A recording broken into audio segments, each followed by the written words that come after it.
I believe there's two elements to leadership: positional power and personal power. So often when I speak on this topic, the title of the presentation is Leadership. It's not just positional, it's personal.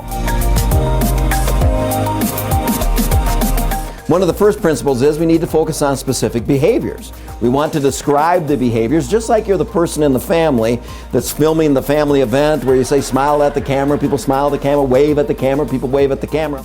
We need to do the very same thing when it comes to the work behaviors of our staff. Look how magical this technique is. You make a statement, you explain it, you give an example, restate it. Listening retention is 25%. You lock that down. You make a statement, you provide a unique explanation, a unique example, and restate it. Listening interpretation is 25%. You lock that down. People walk out of the meeting doing exactly what you hope they would do. Provide guidance without pointing it out. Now, if you want people to change, you've got to sell these 4 Ps. A purpose. There's a good reason why. The status quo isn't cutting it. I mean, if you're a manager, if you're a supervisor, they're managing and supervised. People need to know. And then you got to make sure they picture or have a demonstration of or can see what it would be like if they did it differently. And then you got to make sure you have a plan. We'll follow up in a couple of days. We'll follow up in a couple of weeks. We'll follow up in a couple of months. Seems pretty well thought out. And that's the part they need to play. You sell those 4 Ps, people will follow you through fire. I wish you all the luck in the world. It's time for us to follow that marching band to the trade show. Good luck to each and every one of you. Thank you for being such a great audience today. Thank you. Good luck. Thanks.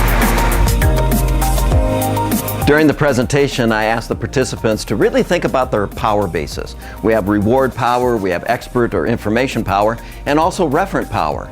So what can we do to reward the people that we work with? And what kind of information or expertise do we have that we're willing to share seamlessly with others? And then how do we develop the relationships that people like us, trust us, and will follow us through fire? And then some people join the anti-change crowd. They decide simply not to change. But I learned this a long time ago growing up on the farm. It's a lot easier to ride the horse in the direction it's headed. Now, I don't know if you've ever been on a horse and wants to go back to the barn. It's going back to the barn. It's an 800-pound animal.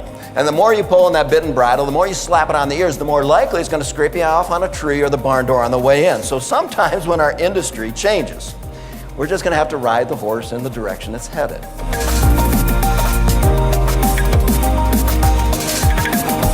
I think leaders need to be flexible in their style. I draw from the research on situational leadership, and depending on the type of person that you're guiding, whether they're competent or not, confident or not, we need to make a minor adjustment in our leadership style so we can guide them to a successful career and a successful life.